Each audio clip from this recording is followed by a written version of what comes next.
यदि शरीर में रोग हो गया और वो रोग समाप्त ही नहीं हो रहा, 4-6 दिन हो गए हॉस्पिटल में पड़े पड़े पड़े पड़े, डॉक्टर अपना काम करे, उसको करने दो। आप एक बेलपत्री का पत्ता लेकर अशोक सुंदरी वाली जगह पर, ये डंडी जहां से पानी बहता है उस ओर हो, और ये पत्ता अशोक सुंदरी वाली जगह पर इस तरह से रखकर उसके ऊपर कुंदकेश्वर महादेव के नाम से जल चढ़ाकर एक अंजलि में थोड़ा सा जल लाकर उस रोग ग्रस्त व्यक्ति को मात्र आचमन करा दो, और आचमन भी नहीं कराओ तो उसके मस्तक पर उस जल को मात्र लगा दीजिए। ज्यादा से ज्यादा 8 घंटे 9 घंटे लगेंगे और वो धीरे धीरे ठीक होना प्रारंभ हो जाएगा। भारी से भारी रोग है तो भी कुंदकेश्वर भगवान का मात्र स्मरण करना। मेरा शंकर जहां रहता है उसी नाम से पूजा जाता है। कुंदक का प्रहार करा कुंदकेश्वर हो गया, पीपल के वृक्ष के नीचे गए पिपलेश्वर महादेव हो गए, बड़ के पेड़ के नीचे गए बटकेश्वर महादेव हो गए, गंगा के घाट पर बैठे गंगेश्वर महादेव हो गए, बीच में से शिवलिंग चटक गया खंडेश्वर महादेव हो गए। सारी मूर्तियों को खंडित माना जा सकता है, पर शंकर का शिवलिंग अगर बीच में से चटक भी गया है तो खंडित नहीं माना जाता, उसका नाम बदल गया कुंदकेश्वर महादेव। शंकर का शिवलिंग अगर बीच में से चटक गया तो खंडित नहीं माना जाएगा, उसको वापिस पुनः जोड़ने का प्रयास करा जाएगा। और सरल भाषा में समझ लो, तुम्हारे घर के किसी व्यक्ति का एक्सीडेंट हो गया, उसका हाथ पैर टूट गया, कोई व्यक्ति बीमार हाथ पैर टूट गया, मुंडा दुच गया, हाथ पैर में लग गई, तो तुम क्या करोगे? उसका हाथ पैर सही करवाओगे कि छोरा ही बदल लोगे?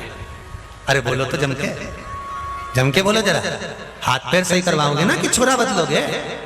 हमारे एक भगत नागपुर से जिन्होंने कथा करवाई थी गोवर्धन जी में, अब उनके छोटे से ठाकुर जी घर रह गए, घर में कोई चोर आ गया, चांदी के बर्तन के चक्कर में ठाकुर जी को भी ले गया। अब ठाकुर जी को ले गया तो चला तो उसको लगा बहुत चमक रहे, सोने के होंगे। अब उन्होंने बाहर ले जाकर उसको दोच के देखा तो पीतल के थे। चांदी के बर्तन तो ले गया और भगवान का मुंडा दोच के पटक गया दरवाजे पर। इन्होंने ढूंढा करा तो भगवान को मिल गए।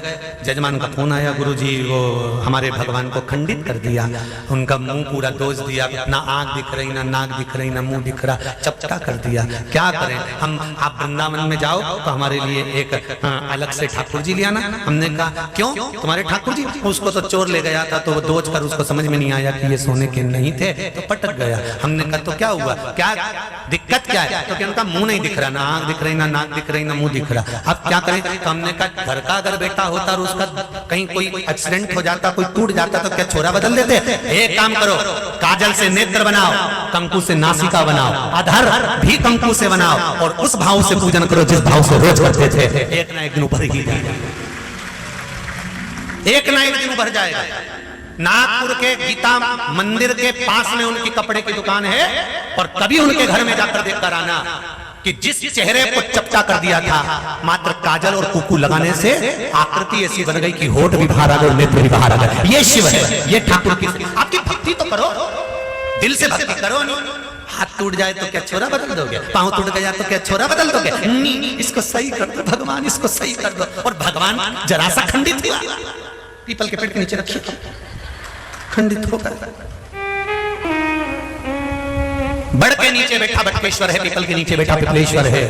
कुंदक का प्रहार हुआ तो कुंदकेश्वर है, केदार में बैठा तो केदारेश्वर है, नर्मदा जी की गोद में बैठा तो ओमकारेश्वर है, उज्जैनी नगरी में बैठा तो महाकाल है। विश्व का भरण पोषण कर रहा है इसलिए विश्वनाथ है, चंद्र को काया के रोग से मुक्त करा इसलिए सोमेश्वर है, भीम का संहार करा तो भीमा शंकर है, और नागों की रक्षा के लिए बैठा तो नागेश्वर है।